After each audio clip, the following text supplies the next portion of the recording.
Voilà, monsieur, bonsoir, bienvenue dans ce journal. Voici ce qui domine l'actualité. Le Premier ministre de la capitale tunisienne, Patrick Hachi, représente le président de la République à la 8e conférence de la TICAD. Cette rencontre de Tunis va donner un coup d'accélérateur au partenariat entre le Japon et l'Afrique. La Côte d'Ivoire entend également avancer sur plusieurs projets ivoiro-japonais, notamment dans les secteurs des infrastructures, la santé et l'industrie. C'est l'offre de crédit au secteur privé qui s'accroît. Un nouvel établissement financier inauguré, une bonne opportunité pour les entreprises ivoiriennes, toujours confrontées aux difficultés de mobilisation du financement. Le ministre de l'économie et des finances, Adama Coulibaly, appelle l'écosystème financier à un appui plus fort aux PME. Elle était venue donner la vie, mais finalement, elle est décédée au CHR du Daloa le 18 juillet dernier. Les responsabilités situées dans la mort de cette parturiente, le gynécologue en service est suspendu. Il était absent à son poste alors qu'il était de garde. Le ministère de la Santé annonce d'autres mesures à suivre dans ce journal. Il existe un risque de pulvérisation de substances radioactives à la centrale nucléaire ukrainienne de Zaporizhzhia. Le site est occupé par les troupes russes. Kiev et Moscou s'accusent mutuellement de procéder à des bombardements à proximité du complexe. C'est un rendez-vous culturel qui attire du monde chaque année dans la capitale du Lodibois. Une fête par excellence de la célébration de la culture des peuples d'Ida, Godié, Néo, Haïzi et Avikam. Le Djaka Festival est aujourd'hui à sa 12e édition. La dernière édition tenue du 16 au 21 août dernier, une grande vitrine de promotion du patrimoine culturel et touristique. Pour en parler, nous avons un invité dans la page culture ce soir, le commissaire général du Djaka Festival, monsieur Alexandre Aman. Bonsoir. Bonsoir, monsieur. C'était bien la fête à Divo? Oui, c'était très bien. C'était vraiment la fête, une grande fête qui a mis en exergue la culture des peuples d'Ida, Godié, Néo et la culture ivoirienne en général. D'accord, on en reparle tout à l'heure, juste après le tour de l'actualité qui nous conduit d'abord en Tunisie. Le Premier ministre Patrick Hachi est arrivé hier vendredi à Tunis. Il prend part à la conférence internationale de Tokyo pour le développement de l'Afrique ce samedi pour la cérémonie officielle d'ouverture. Le chef du gouvernement a parlé à la plénière. Le message du chef de l'État, Alexis Ouedraogo. La conférence internationale de Tokyo sur le développement en Afrique a ouvert ses portes ce samedi à Tunis. La Côte d'Ivoire qui prend part en tête de délégation le Premier ministre Patrick Hachi, représentant le chef de l'État. Un rendez-vous dont la Côte d'Ivoire attend beaucoup. Nous venons de faire le groupe consultatif pour le plan national de développement. Le Japon y était.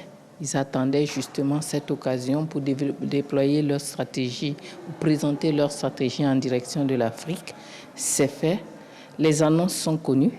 30 milliards sur 3 ans, 30 milliards de dollars pour l'Afrique. Nous avons noté toutes leurs dispositions à accompagner le plan national de développement de la Côte d'Ivoire. Pour la cérémonie officielle d'ouverture au Palais des Congrès conduite par le président tunisien Kais Saïd, le message est unique. L'Afrique veut saisir au creux des crises du moment sa pleine souveraineté. Un message soutenu par le président de l'Union africaine. Macky Sall invite le secteur privé à plus d'implication. Il nous faut adapter notre collaboration aux réalités de notre temps pour donner plein sens aux thématiques principales de la présente TICAD. Il s'agit de tirer donc parti de cette crise pour gagner en souveraineté à tous les niveaux, en passant par la préservation de la paix, la sécurité et la stabilité, la souveraineté alimentaire par la modernisation de l'agriculture, sa chaîne agricole et aquacole, le développement et l'accélération de son industrialisation et la transformation de ses matières premières pour une meilleure intégration dans la chaîne des valeurs mondiales et le développement de l'innovation et les PME. Le Japon, à travers la JICA, nous assiste dans tous ces secteurs. Nous réussirons ce défi si nous savons mener la transformation structurelle de nos économies en exploitant l'immense potentiel de la ZLCAP. Paix et sécurité, développement de l'industrie, promotion de l'agriculture, amélioration de la gouvernance des secteurs de la santé ou des médias, autant de sujets qui seront explorés le long de cette TICAD 8. On reste avec Alexis Ouedraogo à Tunis. Dès son arrivée, le Premier ministre a eu plusieurs rencontres. Patrick Hachi s'est entretenu avec, entre autres, son homologue tunisien et le ministre des Affaires étrangères de Tunisie. En marge des sessions plénières de la TICAD 8, Le Premier ministre, à ses côtés, plusieurs membres du gouvernement portent de nombreux dossiers de développement, au nombre desquels ceux portant sur les infrastructures. La Côte d'Ivoire travaille énormément avec le Japon en matière d'infrastructure. Vous voyez le pont, l'échangeur qui a été fait au niveau de Solibra, qui s'appelle l'échangeur de l'amitié ivoiro-japonaise. On a fait la première phase qui a coûté autour de 25 milliards, qui est un don du gouvernement japonais. La deuxième phase est en cours, à peu près de 25 milliards. Donc c'est un projet qui fait environ 50 milliards. Sur le Mitterrand, aujourd'hui vous voyez tous les problèmes de congestion que nous avons à Abidjan. Donc le Japon a décidé, après les autres TICAD, d'accompagner la Côte d'Ivoire pour construire 3 importants échangeurs, un à l'école de police, un autre au niveau de la Riviera 3 et un autre au niveau de la Palmeraie. Les travaux vont commencer en 2023. Le pays compte aller plus loin en renforçant cette coopération dynamique. Nous avons eu cette chance d'être le pays qui a été choisi par le ministre des Affaires étrangères du Japon, qui représente le Premier ministre japonais qui n'a pas pu venir. Nous avons été donc honorés d'être reçus pour déjeuner avec eux ce jour d'ouverture, afin d'échanger avec nous sur les questions liées à nos partenariats bilatéraux. Ça a été donc un déjeuner extrêmement enrichissant qui a traité de tous les sujets qui vont aussi bien des sujets de diplomatie, des sujets de sécurité, des sujets de relations économiques bilatérales.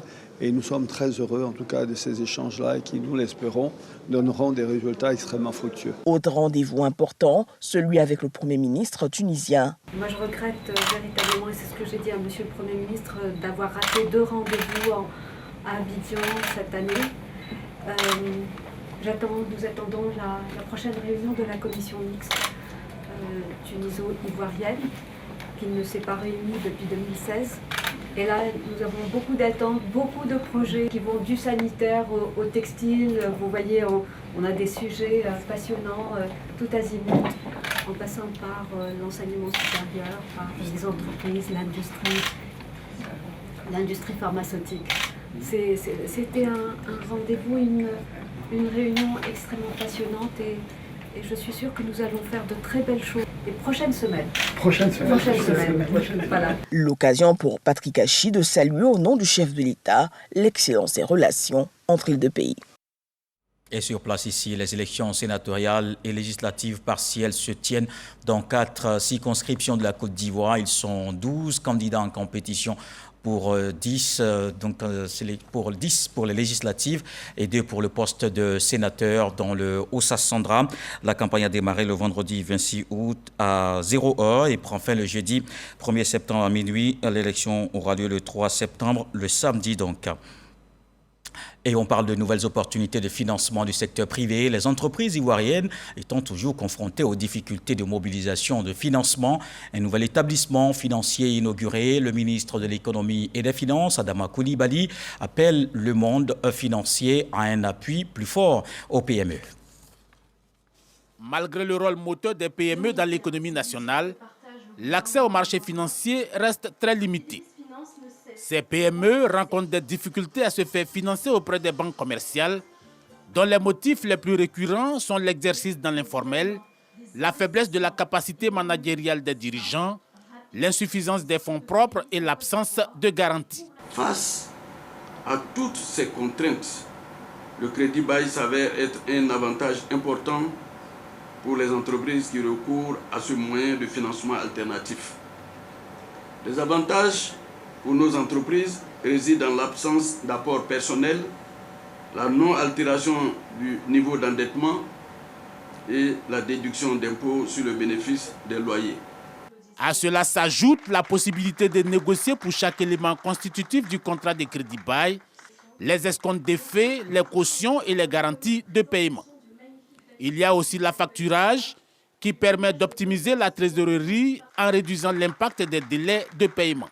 Tous ces instruments financiers innovants proposés par le président de la Chambre de commerce et d'industrie épousent parfaitement la dynamique du nouvel établissement financier et davantage la politique du gouvernement en matière de développement du secteur privé. L'objectif est de consolider le rôle de ce secteur comme principal levier d'une croissance économique forte, soutenue et pourvoyeuse d'emplois. Cela n'est possible qu'avec une forte contribution du secteur financier, notamment en ce qui concerne l'appui aux PME, qui, je le rappelle, occupe une place importante dans l'économie nationale.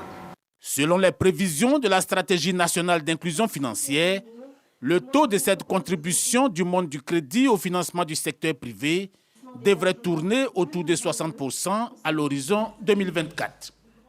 Et le secteur privé qui prend une part active dans tous ces projets de développement, c'est le cas dans le cadre de la réalisation de l'autoroute Yamoussoukro-Ouagadougou. L'UMOA attend l'exécution de ce projet d'intégration régionale. Le comité mixte Côte d'Ivoire-Burkina Faso vient de faire le point et on retient que le projet avance comme on peut le voir dans ce reportage de Kader Sogodougou. L'autoroute Yamoussoukro-Ouagadougou, 1300 km, plus de 2500 milliards de francs CFA. Un outil d'intégration majeur entre la Côte d'Ivoire et le Burkina Faso. Le comité technique mixte de suivi du projet est en conclave à Yamoussoukro. Il s'agit de faire le point des actions menées pour l'avancée du projet. Côté burkinabé, entre phase d'études et début des travaux, l'optimisme demeure. À notre niveau, nous sommes au stade où nous avons fini totalement les études techniques, c'est validé, aussi bien pour le tronçon Ouagadougou-Bobo-Dioulasso que pour le tronçon Bobo-Dioulasso, frontière de la Côte d'Ivoire. Nous sommes en train de faire les recherches de financement pour financer les travaux. Côté ivoirien, les travaux ont été lancés le 2 octobre 2017. L'axe Yamoussoukro-Tiébissou, tant que sa mise en service, Tiébissou-Bouaké, est en cours de finition. Les choses avancent sûrement. La Côte d'Ivoire a normalement 600 km de route à réaliser de manière globale. Nous avons réalisé en ce jour 230 km à Abidjan et Yamoussoukro. Et maintenant de Yamoussoukro à Tiébissou, nous avons terminé, mais ce n'est pas encore mis en service. Le projet est chapeauté par l'Union économique et monétaire ouest-africaine, UEMOA. Nous voulons vraiment saluer quand même l'État de Côte d'Ivoire pour les efforts fournis dans la mobilisation des financements sur ces projets qui sont très importants parce qu'au niveau de la commission de l'UEMOA, ce que nous visons, c'est d'avoir l'interconnexion des différentes capitales à travers des infrastructures qui permettent de rendre plus fluides les transports, plus fluides les communications, et ça nous permettra ainsi de renforcer l'intégration entre les populations, ce qui est le vœu le plus cher de la commission de l'UEMOA. Cette rencontre en terre ivoirienne a également abordé la facilitation du transport sur les corridors Abidjan-Ouagadougou et Abidjan-Bamako. Des recommandations ont été faites pour une fluidité routière entre ces États. Des directives existent déjà dans ce sens. Et vous vous en souvenez certainement, une parturiente a perdu la vie au CHR de Daloa le jeudi 18 août dernier. Les responsabilités ont tout de suite été situées. L'enquête met en cause le gynécologue. Il n'était pas à son poste alors qu'il était bien de garde ce soir-là. Ce médecin est donc suspendu. C'est ce qu'a annoncé le ministère de la Santé. Moussa Konaté. Une parturiente perd la vie au centre hospitalier régional de Daloa. Dame Yao Aya Solange, une institutrice âgée de 37 ans, a été admise à la maternité du CHR le jeudi 18 août à 22h. La patiente a rendu l'âme le lendemain à 6h du matin. Elle présentait, selon les sages-femmes de garde, une hauteur utérine excessive avec un antécédent de césarienne en 2018. Les sages-femmes ont immédiatement appelé Dr Doua Jonas, gynécologue obstétricien de garde, qui, après examen, a confirmé le diagnostic de hauteur utérine excessive avec une hauteur utérine à 40 cm chez une parturiente en début de phase active du travail et porteuse d'un utérus cicatriciel. À cela s'ajoute l'absence du gynécologue obstétricien au moment du décès. Les rapports du ministère de la Santé donnent la conclusion suivante. Une hauteur utérine excessive sur un utérus cicatriciel est une indication absolue de césarienne. Le médecin gynécologue de garde, qui a pourtant bel et bien posé le diagnostic de hauteur utérine excessive sur un utérus cicatriciel en ne posant pas l'indication d'une césarienne, malgré la suggestion insistante des sages-femmes, a commis une faute professionnelle. Le médecin gynécologue, qui a en outre déserté l'hôpital, n'a pas respecté le programme de garde qui l'obligeait à passer la nuit au CHR. Au total, il s'agit d'un décès maternel évitable de trop après les cas récents, notamment celui de Bingerville. Un décès maternel de trop. Le ministère de la Santé prend des mesures. 1. Suspension immédiate du docteur Doua Jonas de ses activités professionnelles. 2. Instruction est donnée au directeur des ressources humaines du ministère à l'effet de prendre toutes les mesures pour traduire Dr Doua Jonas en conseil de discipline.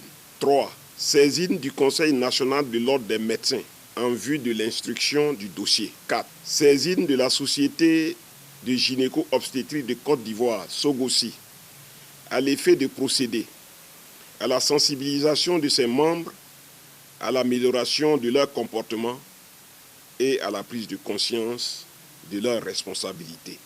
Le ministère en charge de la Santé annonce l'approfondissement de l'enquête pour situer les responsabilités administratives. Également, la prise d'une circulaire instituant des administrateurs de garde dans tous les hôpitaux afin de s'assurer de la présence effective des agents et le respect des gardes médicalisés. On se rend en Ukraine. Il existe un risque de pulvérisation de substances radioactives à la centrale nucléaire ukrainienne de Zaporizhzhia. Le site est occupé par les troupes russes. L'avertissement est lancé par l'opérateur public ukrainien. Kiev et Moscou s'accusent mutuellement de procéder à des bombardements à proximité du complexe. L'Agence internationale de l'énergie atomique demande instamment l'envoi d'une mission à la centrale dès que possible pour aider à stabiliser la situation en matière de sûreté et de sécurité nucléaire. En sport football, il y avait le match aller comptant pour les éliminatoires du CHAN, le championnat d'Afrique des Nations. La Côte d'Ivoire tenue en échec par les A-Prime du Burkina Faso. La rencontre entre éléphants et talons soldée par un nul, 0-0 à Yamoussoukro. On voit le résumé avec Arsène Kouassi et Aude Alegbe. Les éléphants locaux sont bien rentrés dans le match. Ils contrôlent la partie mais peinent à se montrer efficaces à l'image de la frappe d'Oura Anissé à la 29e minute. Passé l'orage, plus rien à se mettre sous la dent jusqu'à la pause. À la reprise, les coéquipiers du capitaine Essis Aka Baudelaire repartent à nouveau de l'avant, mais cette domination demeure stérile en dépit de la bonne volonté de la sélection locale. Même en supériorité numérique après le carton rouge de Mostafa Yachir, les éléphants ne parviennent pas à trouver la faille. 0-0 score final. Les éléphants locaux sont tenus en échec en attendant le match retour prévu le 4 septembre prochain à Agadir, au Maroc.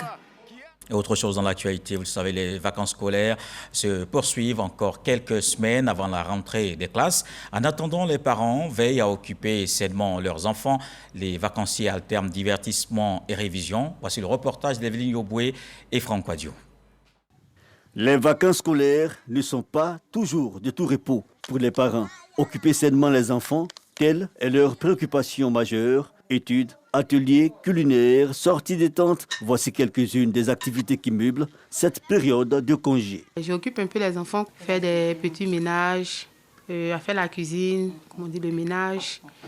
Et puis après, on vérifie un peu, comment on appelle ça, les études. Après, je les laisse aller s'amuser. Je suis en train de cuisiner du riz avec la sauce légumes.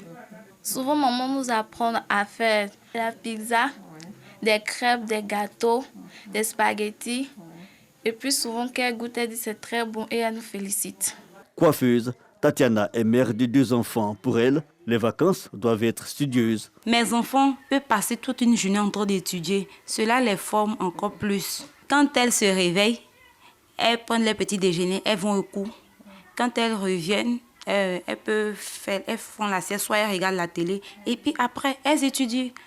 Elles vont passer toutes leurs vacances à étudier. Pour Grace, il n'est pas question de lier vacances et études. Elle perçoit les congés scolaires comme des moments de divertissement. Pendant les vacances, on doit occuper les enfants en leur laissant la liberté de jouer. Mon fils il est très brillant à l'école.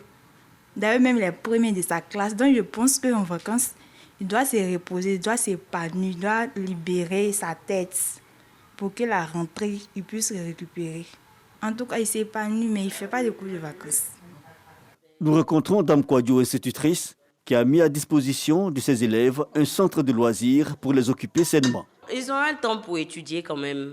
On a tout le mois d'août pour faire les cours de vacances. Mais le mois de juillet, franchement, on peut pas finir une année scolaire et demander automatiquement aux enfants d'étudier. Ça ne va pas leur faire du bien. Ça peut les emmener même à ne pas aimer les études. Nous avons les centres de loisirs, les colonies de vacances, les centres aérés pour occuper les enfants autrement. Pas les mathématiques, c'est pas les écritures, c'est rien de tout ça. Mais on apprend d'autres choses. Par exemple, les enfants peuvent apprendre à faire le tricotage. Les vacances riment généralement avec le divertissement. Ranger livres et cahiers pour se consacrer à ses loisirs. Mais attention à ne pas délaisser totalement ses cours. Quand la rentrée approche, chaque parent occupe ses enfants selon ses objectifs et sa disponibilité. Le plus important pour ces parents est de voir leurs enfants épanouis et profiter au maximum de ces instants avant la rentrée des classes. Et place à la page culture comme tous les samedis soirs dans le 20h.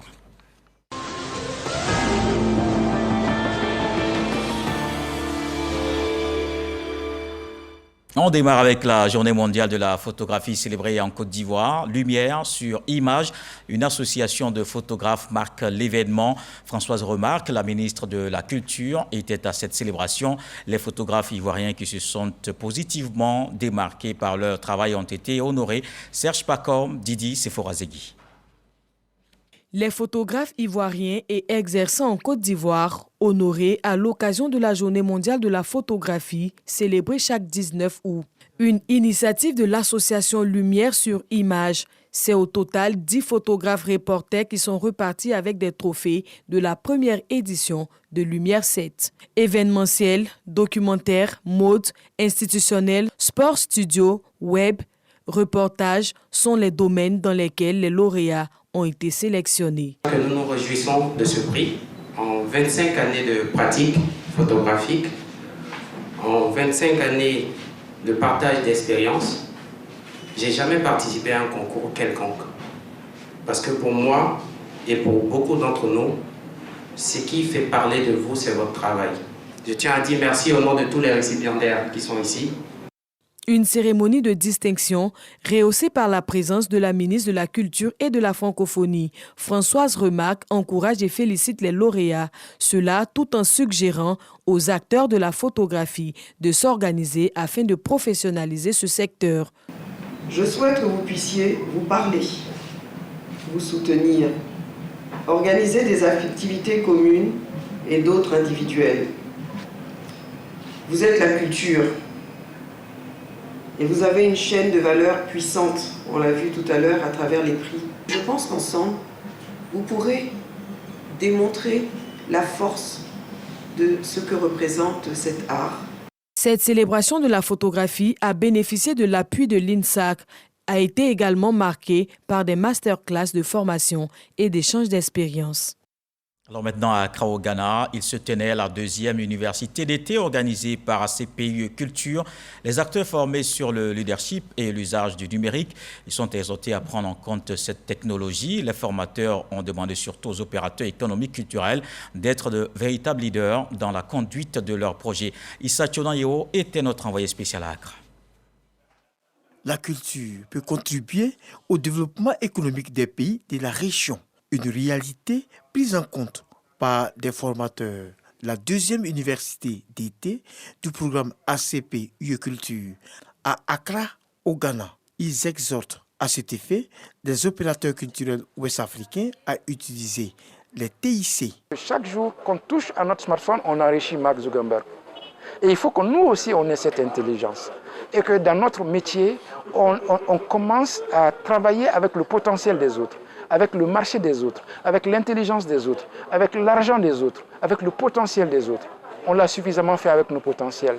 Il est temps que nous, à commencer par les acteurs culturels, on leur donne la confiance qu'il faut. Parce que c'est d'abord de confiance et pas des moyens. Une recommandation bien intégrée par ces opérateurs économiques culturels. Aujourd'hui, l'intégration de l'outil informatique, l'adaptabilité avec ce que nous faisons comme métier reste la clé du développement, la clé aussi de progression de ce que nous faisons. Sans ces éléments, nous pouvons être en déphasage avec tout ce que nous produisons. Le leadership et la cohésion ont également été enseignés au cours de ces échanges de cette université à Accra. C'est très important pour ces acteurs culturels qui sont dans des milieux interculturels de créativité, de pouvoir développer leur gabarit de leadership et d'amener une réelle cohésion d'équipe parce qu'ils pilotent des gros projets sur lesquels la ressource humaine va être une ressource clé.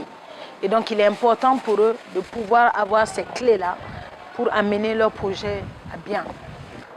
Pour nous, il est important en tant que leader de structure artistique, culturelle, de pouvoir être clair dans sa vision, être clair dans la vision de l'entreprise, dans sa vision propre et de pouvoir la transmettre à tous les membres de l'équipe. Mamadou Ndiaye a demandé aux opérateurs culturels de sortir de l'ancien schéma et s'adapter au TIC, aujourd'hui indispensable au développement de l'activité culturelle dans la région.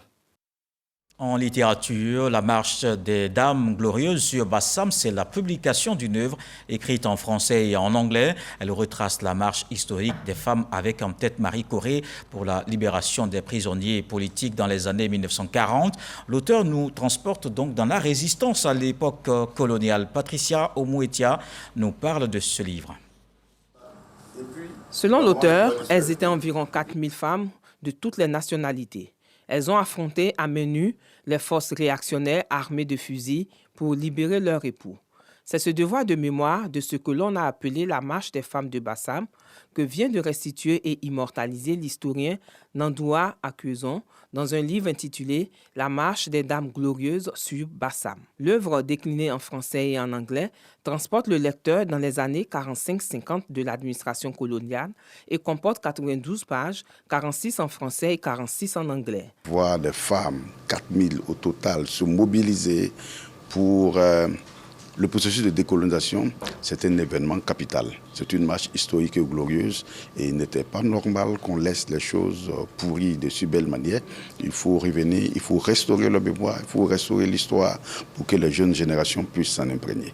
Malika Mourad Kondé, directeur général de Côte d'Ivoire Tourisme, a évoqué les raisons du soutien de son institution à cette œuvre. Dans le cadre de la promotion de la destination Côte d'Ivoire, de faire connaître notre histoire et de valoriser ces écrivains qui pensent à mettre cette oralité sur papier afin que les générations futures puissent comprendre comment est-ce que nous avons construit la Côte d'Ivoire, comment ces vaillantes femmes, ces braves femmes se sont battus. L'auteur, enseignant et professeur de patrimoine culturel, a signifié le rôle important joué par la fondation Mansara Kamara Keïta du nom de l'une des dernières marcheuses encore en vie, 105 ans, dont la fille était présente à cette cérémonie de dédicace.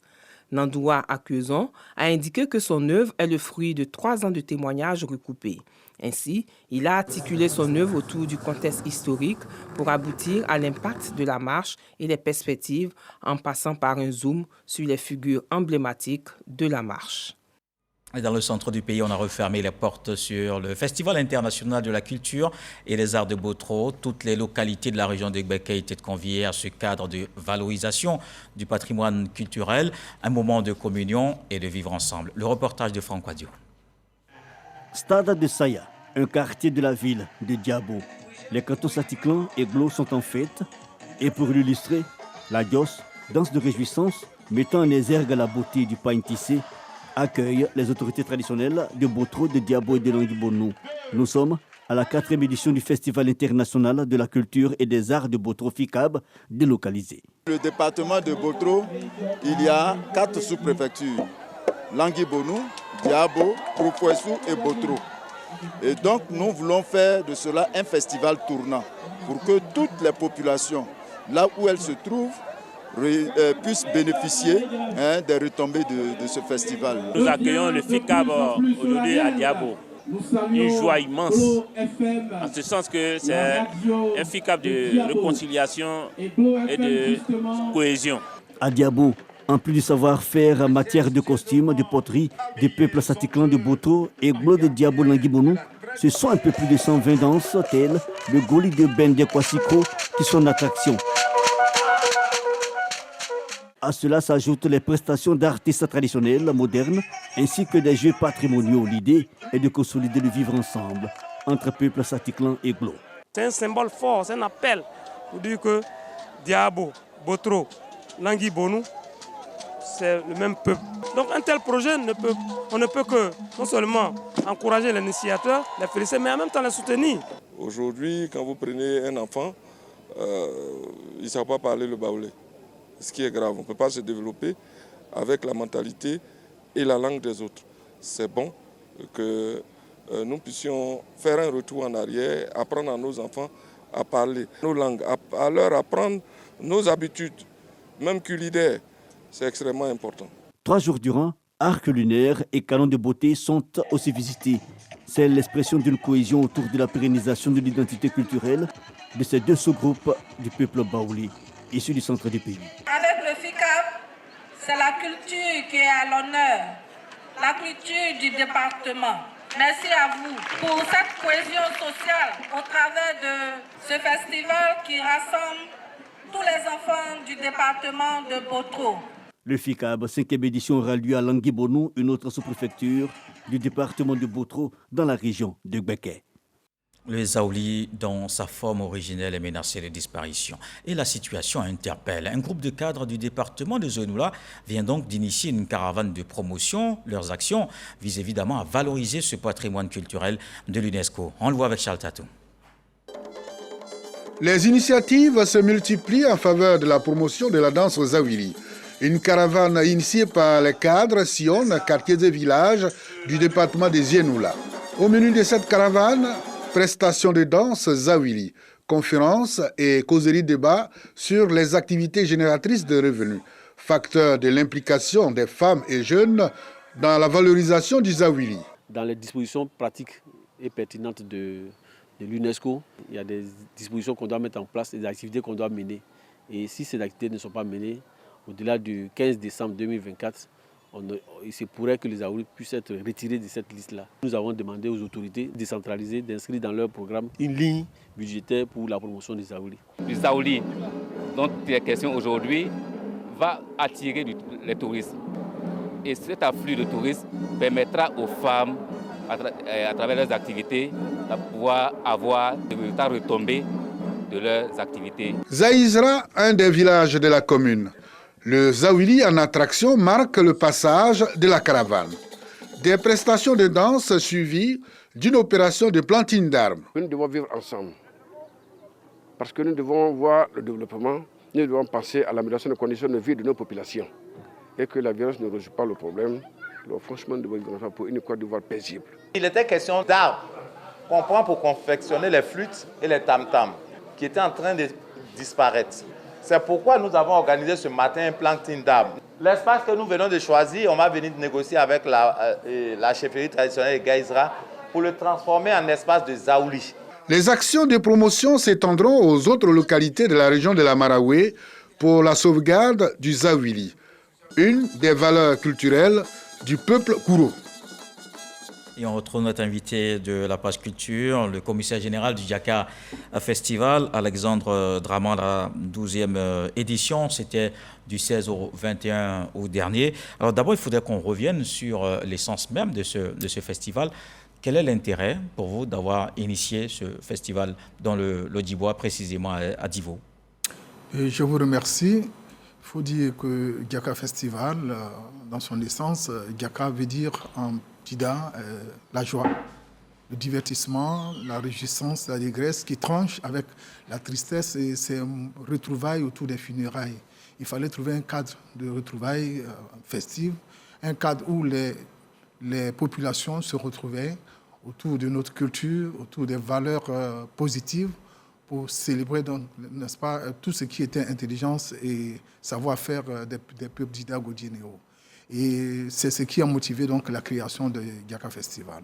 Mais vous êtes allé bien au-delà, justement, donc quand on le voit, du divertissement, de la joie, de l'effervescence qu'il y a autour. Cette année, par exemple, vous avez mis l'accent sur quoi essentiellement? Cette année, nous avons mis l'accent sur l'héritage, en ce sens que nous avions voulu nous poser la question de savoir si l'héritage est reçu de nos parents. Et par héritage, nous entendons la langue, nous entendons les habitudes culinaires, vestimentaires, et si cet héritage avait été sauvegardé, et comment les transmettre aux générations futures.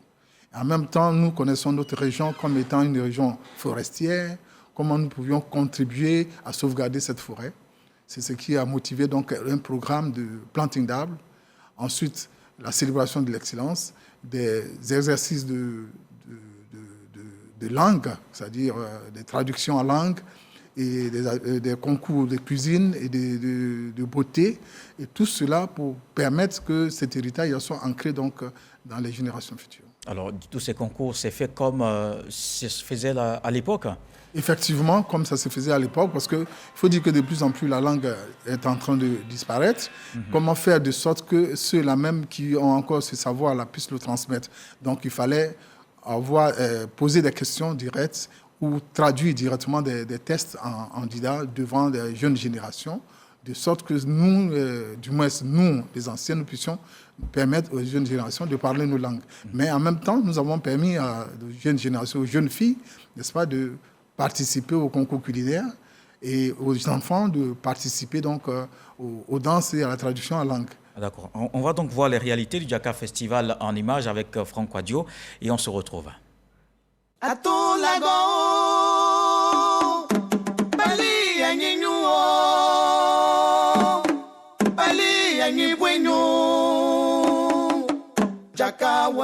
Adja, ou héritage en langue locale d'Ida. Transmettre les valeurs identitaires des peuples d'Ida, Goudi et alliés aux générations futures, le sens et l'essence de ce festival qui était à sa 12e édition dans son entre habituel, Divo. Certes bâti sur des bases ludiques comme l'évoque le concept Djaka, un concept ouvert qui explore diverses thématiques en lien avec les cultures d'Ida, Ega, Goudi et alliés, c'est-à-dire des alliances à plaisanterie ou le Tokwe, le Lobé ou encore Walou l'amour, des thématiques déjà visitées lors des précédentes éditions. Celle de 2022 était axée autour de l'héritage culturel.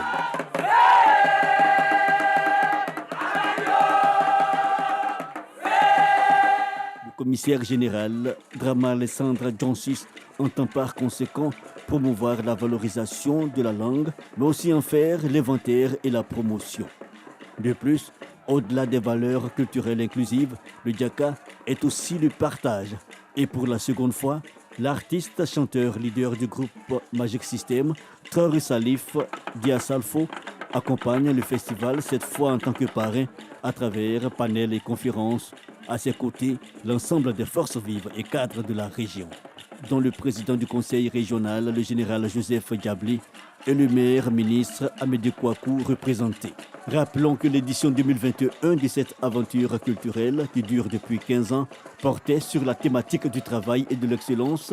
Le Djaka 2022, de la même dynamique, a servi au parterre des participants une ambiance festive, colorée et créé bien d'opportunités d'affaires pour les PME locales.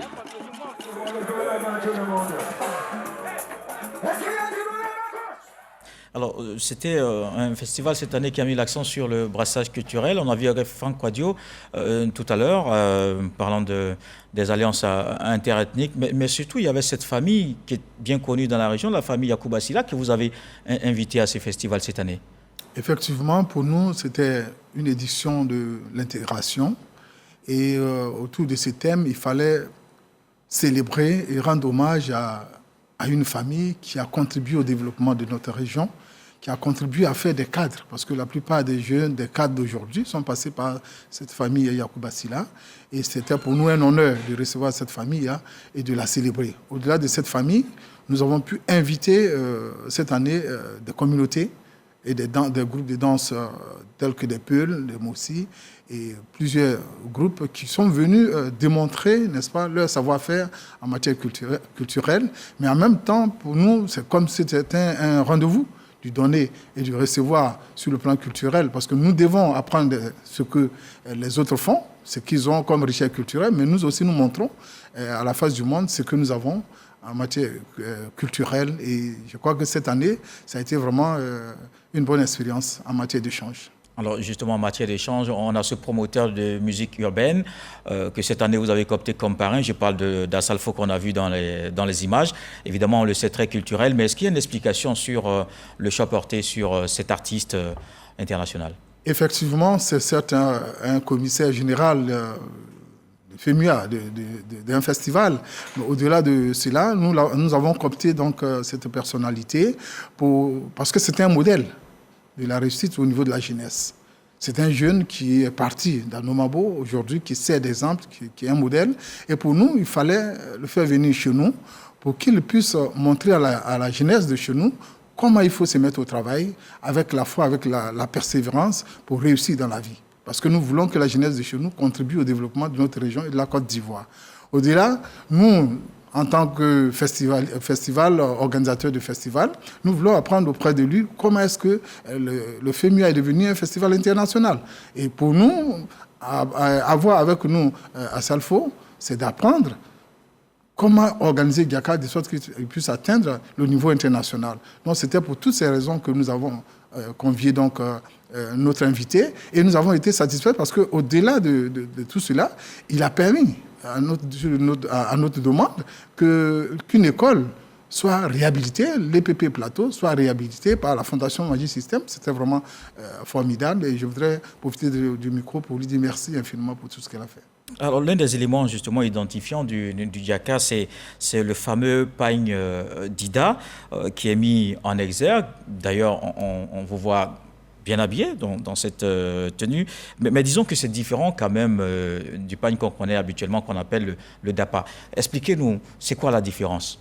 Il y a une grande différence entre le tapa, qui n'est pas de la langue d'Ida, mais plutôt bété, et le tapa en pays d'Ida s'appelle le kodé, qui est l'écorce de l'arbre. C'est un arbre qui est connu, qui permet c'est l'écorce qui permet donc de fabriquer le pagne. Et le pagne que je porte là, c'est plutôt le pagne d'Ida qu'on appelle en Dida le lébré lécuit. Lébré, c'est le raffia. Donc ça n'a rien à voir avec le tapa. Ici, il s'agit de pagne typiquement fait à base du raffia, mais du pays d'Ida, Godier. Et donc ce pagne-là a été labellisé précisément en 2020 par le Comité international du Diaka Festival auprès de l'organisation africaine, parce que nous avons constaté qu'il était dénaturé, qu'on lui il y a beaucoup de confusion surtout. Voilà, on lui prêtait un autre nom, tel que allons à Gagnoua, justement, en pays d'Ida, c'est notre fierté, c'est le pain que nous portons pour les célébrations. Il ne devait pas avoir un autre nom. Est-ce qu'à l'occasion du Diaka Festival, par exemple, vous avez mis l'accent sur le circuit de production de ce pain qui est typique à la région? Effectivement, à l'occasion du Diaka Festival, nous montrons, n'est-ce pas, à la face du monde, comment est-ce que ce pain est fabriqué depuis les champs, avec le pain, le raffia qui s'est fait maintenant rare. Pour cela, d'ailleurs, l'an prochain, à l'occasion du planting d'arbres, nous avons décidé de planter le raffia. Parce que c'est ce raffia qui nous permet de garder ce patrimoine. Sans le raffia, nous ne pouvons plus l'avoir. Donc, nous avons décidé de passer au planting du raffia. Et donc, nous montrons. Mais écoutez, on peut montrer le processus de fabrication du pain, mais il faut dire qu'il y a quand même des secrets que nous ne pouvons pas mettre à la face du monde. Parce que dans toute fabrication... Il y a la production d'un pain, j'imagine que ça ne devait pas être un. Ici, il faut aller déjà prendre le raffia. Il n'y a pas de problème. Oui, je parle du secret dont vous parlez tout à l'heure. Par exemple, au niveau de la teinture, nous ne pouvons pas précisément dire voici comment ça s'est fait. Bien que tous les éléments proviennent de nos champs, mais là, il faut vraiment rentrer, c'est comme si dans le bois sacré, pour pouvoir montrer pratiquement. Sinon, nous montrons le processus. N'est-ce pas, de fabrication du pain. Alors, vous avez parlé tout à l'heure de préservation du patrimoine culturel, préservation du patrimoine donc, de ces différents peuples qui composent le Lodibois et bien entendu ailleurs. Mais qu'est-ce qui ressort justement, parce qu'il y a eu un panel, qu'est-ce qui ressort de vos réflexions sur la question, parce que c'est une préoccupation que partagent plusieurs peuples? Effectivement, nous avons estimé que à travers donc, au sous des panels, nous avons estimé qu'il fallait faire en sorte que la langue, qui est un élément essentiel de la culture, ne disparaisse pas. Et qu'il fallait donc enseigner cette langue-là aux plus jeunes, n'est-ce pas, dans des familles, à commencer par des familles. Mais en même temps, estimer que la forêt devait être préservée, estimer que les danses devaient être enseignées, et pour cela, il fallait avoir un musée de la civilisation de ces peuples-là, construit donc dans la région, et en même temps des écoles de danse qui permettraient aux connaisseurs d'enseigner leur art aux générations futures. Voici tout ce que nous avons essayé de communiquer, n'est-ce pas, à tous les panélistes, de sorte que les festivaliers, mais nous-mêmes organisateurs, nous puissions faire en sorte, auprès des autorités, faire en sorte que nous puissions avoir les éléments nécessaires pour préserver donc cet héritage. Alors la langue d'Idaï, Godié, Néo, etc. Est-ce que, en termes de parler, c'est en régression ou ça progresse selon vous? Nous pouvons dire que c'était en régression, en ce sens que, en l'absence de Giaka Festival, il n'y avait pas de cadre pour montrer l'importance de la préservation des langues. Et précisément, les cadres n'allaient pas au village, les enfants n'allaient pas au village. Aujourd'hui, nous avons senti la nécessité d'aller maintenant dans les villages. Alors, si tu envoies ton enfant au village, ça veut dire qu'il va commencer à apprendre la langue. Et nous demandons donc aux cadres, n'est-ce pas, en ville, de commencer à parler la langue avec leurs enfants. C'est ainsi que nous pouvons préserver notre langue. Sinon, nous risquons d'être, n'est-ce pas, de nous perdre. Alors justement, le Giaka veut jouer ce rôle-là, ce rôle d'union entre les peuples, son rôle d'éducateur, de retour aux valeurs du peuple d'Ida, Néo, Godié, Aïsia, Vikam. En termes d'impact justement sur la population, est-ce que vous pensez avoir obtenu gain de cause jusque-là? Nous pensons que parti de rien, parce que quand nous avons commencé l'organisation des Giaka en 2006, il s'est avéré que la plupart des danses avaient disparu. La plupart des danses. Et quand on parcourt, on jette un regard sur ce parcours jusqu'à la 12e édition, nous avons pu ressusciter, n'est-ce pas, plus de 7 danses qui étaient pratiquement en disparition. Et en plus des danses, les jeux traditionnels ont commencé à revenir. C'est pour cette raison, cette année, par exemple, nous avons mis en place un espace enfant où nous avons appris aux enfants les anciens jeux, mais aussi les danses. Mais il faut dire aussi qu'au plan économique, nous avons constaté un regain, n'est-ce pas, de vitalité au niveau de l'économie du Festival. La participation des transporteurs, la participation des hôteliers, la participation des commerçants fait qu'aujourd'hui, Giaka Festival fait circuler assez de devises dans la région pendant que l'édition se tient. Pour dire que nous contribuons à notre manière, tout en dansant, nous contribuons à développer donc notre région. Alors ce qui fait que finalement, avec tous ces impacts qu'il y a, ces réalisations dans la localité, Giaka devient un rendez-vous attendu dans le Lodiwa. Finalement, la 13e édition, ce sera l'année prochaine, au même mois d'août. Ah oui, le mois d'août, ce sera la 13e édition et nous appelons déjà les cadres, les populations à s'apprêter parce que ce sera encore un Giaka qui va dépasser la 12e édition et profiter de l'occasion pour dire merci à Madame la ministre de la Culture et de la Francophonie qui a été la patronne donc de l'édition, le parrain à Salfo, mais aussi les cadres et les élus qui étaient avec nous pour que cette fête-là soit la plus belle entre toutes les fêtes de la culture du pays. Alexandre Draman, je vous remercie d'être passé sur notre plateau, l'invité de la page culture ce soir, commissaire général du Giaka Festival avec vous. On a parlé de la 12e édition du Giaka Festival et on se dit rendez-vous l'année prochaine pour la 13e édition. Merci beaucoup. Et je rappelle surtout à ne pas manquer, la 3e manche de Variétoscope sera diffusée à partir de 21h sur RTI1, une émission présentée par Eric Sekongo à suivre donc tout à l'heure. Et voilà qui met un terme à ce journal. Merci de l'avoir suivi ce soir. Le sage nous apprend qu'on ne dresse pas le chien le jour de la chasse. Dieu le voulant, on se retrouve demain.